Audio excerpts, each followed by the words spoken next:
Welcome, everyone, to this deep dive, and we are going to be taking a close look at Edmund Burke. Now, you might be Mhm. thinking, okay, Edmund Burke isn't exactly a household name like Plato or Aristotle, but trust me, his ideas about politics and society, they're incredibly influential and still relevant today. You are absolutely spot on there. He wasn't just some philosopher locked away in an ivory tower. He was out there in the thick of it. Involved in the politics of his time. But don't let that fool you. His works are packed with profound philosophical insights, especially when we start talking about politics, society, even aesthetics. Yeah, and it really strikes me how much his own life experiences seem to have shaped his philosophical views. We're talking 18th century Ireland, a time marked by, some serious social inequalities. And he saw firsthand the need for improvement, and that really seems to have fueled his thinking. Absolutely. Burke, you see, he was a firm believer that those with education and power had a responsibility to guide society towards positive change. He wasn't interested in abstract philosophizing that was detached from the realities of the world. It's interesting because this emphasis on, practical improvement, it kind of echoes the ideas of another prominent Irish thinker of that era, George Berkeley.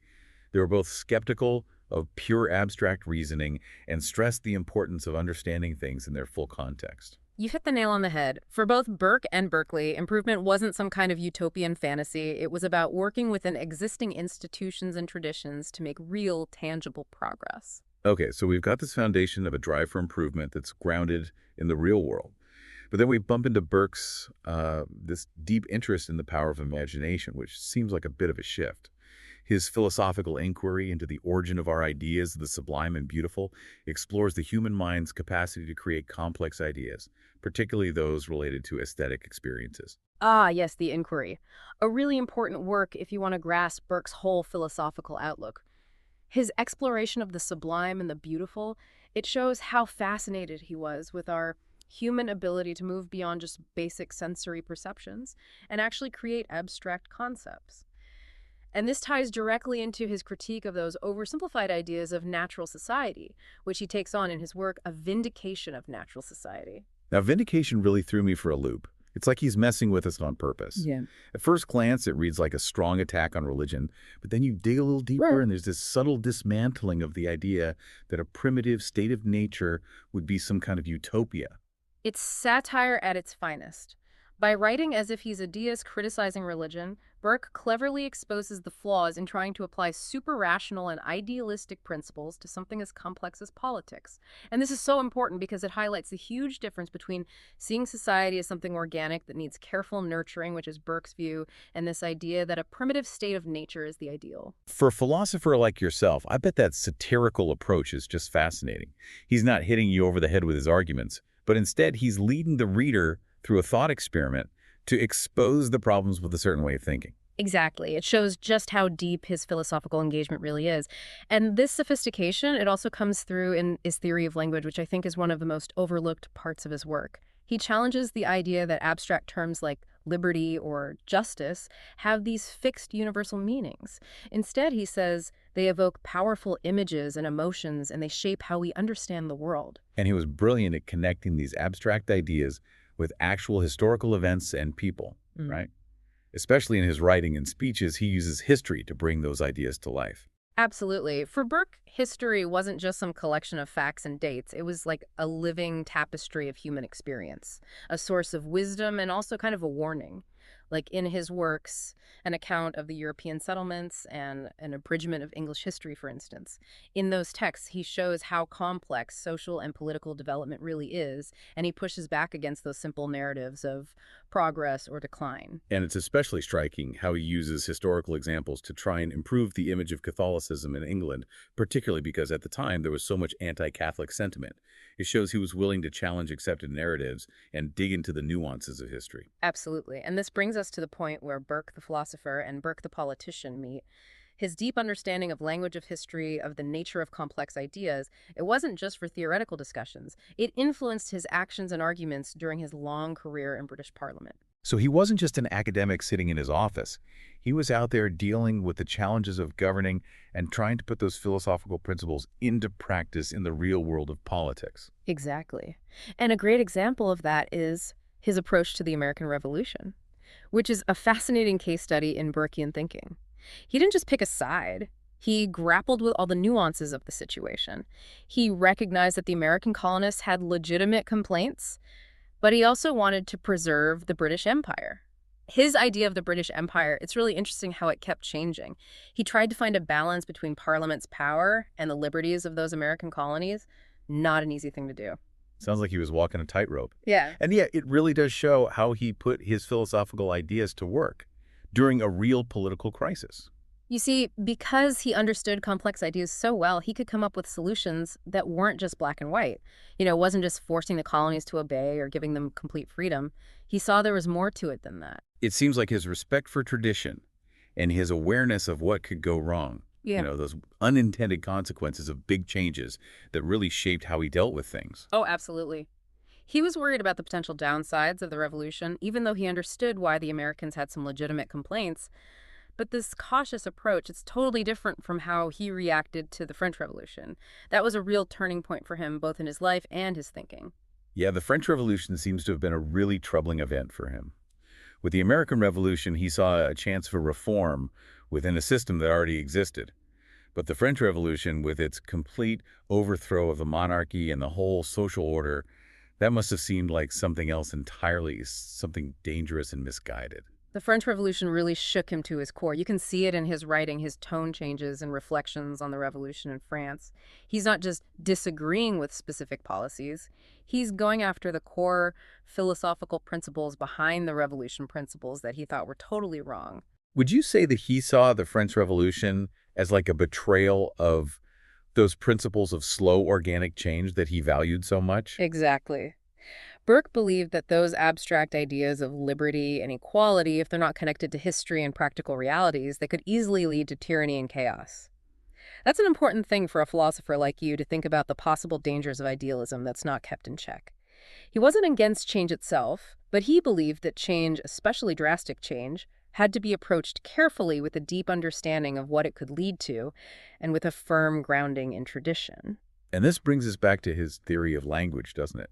Those abstract terms like liberty and equality, he argued they don't have set meanings.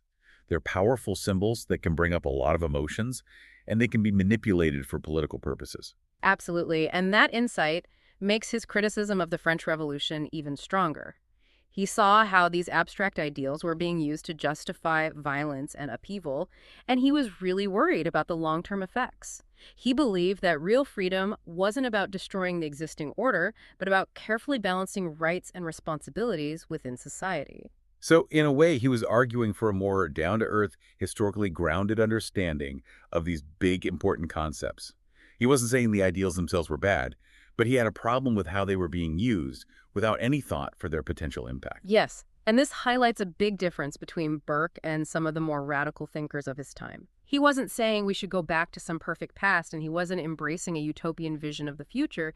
He was a pragmatist, someone who looked for practical solutions within the systems and traditions that already existed. And this focus on what's practical, on really understanding how complicated real-world situations are, and finding solutions that work within those limits, that's something that I think still matters today.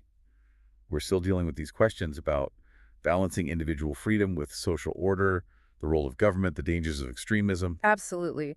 Burke's ideas about human nature, the power of language, the importance of history, they're all incredibly relevant in the 21st century. In a world where everything is sound bites and oversimplified ideologies, his emphasis on thinking things through carefully and not rushing into change, it's a valuable perspective. I'm really interested in how much he emphasized how everything's connected. He seemed to understand that if you change one part of society, it can have unexpected consequences in other areas. Was that a common idea in his work? Yes, this idea of interconnectedness, it pops up again and again in Burke's writing. He got it. He understood that societies are complicated systems, and if you mess with one part of the system, it can have ripple effects everywhere. That's why he was so careful about radical change, because he knew it could lead to unintended consequences that spread far and wide and could be hard to undo. It sounds like a really systemic way of looking at things, almost ecological, in the way it recognizes that delicate balance within a complex web of relationships. Right. And that perspective seems particularly relevant now, given how interconnected our globalized world is. Absolutely. Burke's work can help us think about issues like climate change, economic inequality, political polarization. He reminds us that we need to think about the big picture, consider the long-term consequences of what we do, and recognize how things that seem separate are actually connected. So it's not just about abstract principles or utopian dreams. It's about getting how complicated the world really is and finding solutions that work within those realities. Exactly. Burke was really skeptical of big schemes and one-size-fits-all solutions. He believed that real progress came from taking things slowly, step by step, in a way that acknowledges how complex human nature is and how limited our knowledge really is. I imagine this practical approach probably made him some enemies, especially among those who were pushing for more radical change. Oh, you're absolutely right. People often accused Burke of being too cautious, too stuck in the past, too resistant to progress. But I think they missed the point. He wasn't opposed to change. He just didn't like reckless change, change that's driven by ideology instead of a deep understanding of the situation. So for a philosopher like yourself, what's the most compelling thing about Burke's work? What sets him apart from other thinkers of his time? For me, it's his ability to connect theory and practice. He was a brilliant thinker and a man of action, and you see both of those in his work. It's this unique combination of philosophical depth and real-world engagement. He wasn't happy just thinking about the ideal society. He wanted to figure out how to make existing societies better, how to solve the problems that real people were facing. And it's that commitment to actually solving problems that I think makes him so interesting, especially for a philosopher like you. He wasn't just coming up with ideas. He was dealing with the complexities of politics, society, the whole human condition. Absolutely. And it's not just his political writings that offer those insights. Even his work on aesthetics, like The Inquiry, shows how well he understood human psychology and the power of ideas. I've got to admit, for a long time, I thought those aesthetic theories were a little too, fluffy for me as a philosopher.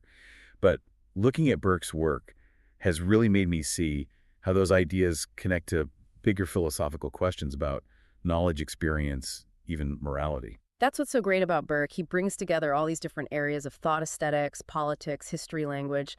It's like this rich and complex tapestry, and it all comes back to trying to understand the human condition with all its messiness and its greatness. And speaking of messy, we can't forget about his theory of language, which is a philosophical masterpiece all on its own.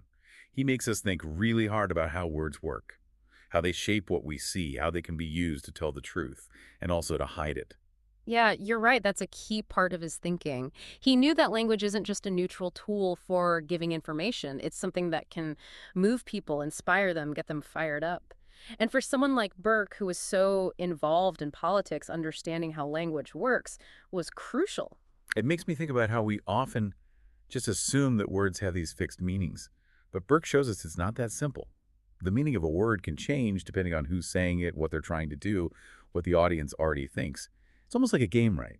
A game with some seriously high stakes, especially when you're talking about politics. Burke saw how easily people could use language to twist the truth, to stir up strong emotions, to justify almost anything. And I think that's even more relevant now with social media and all the political spin going on. It's like he's giving us a set of tools for critical thinking, a way to take apart the words we hear every day and see through all the tricks. And that brings us back to that last point about the French Revolution.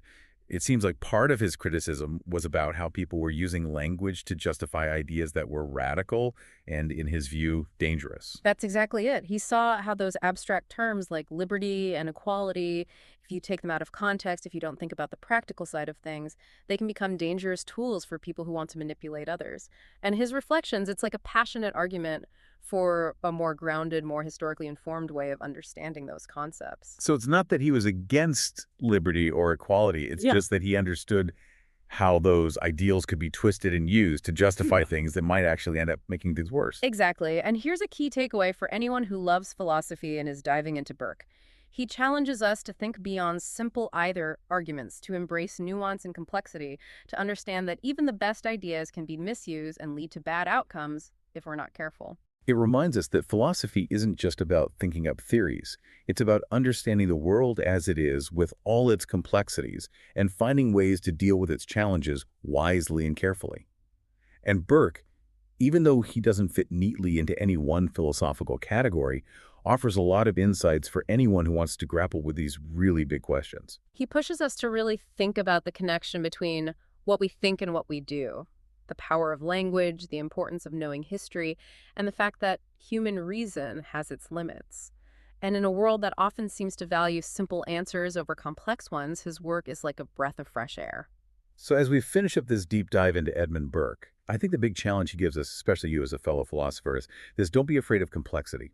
Embrace it. Get in there and wrestle with it. Because it's in those messy, complicated areas that we often find the most important truths about ourselves and the world around us.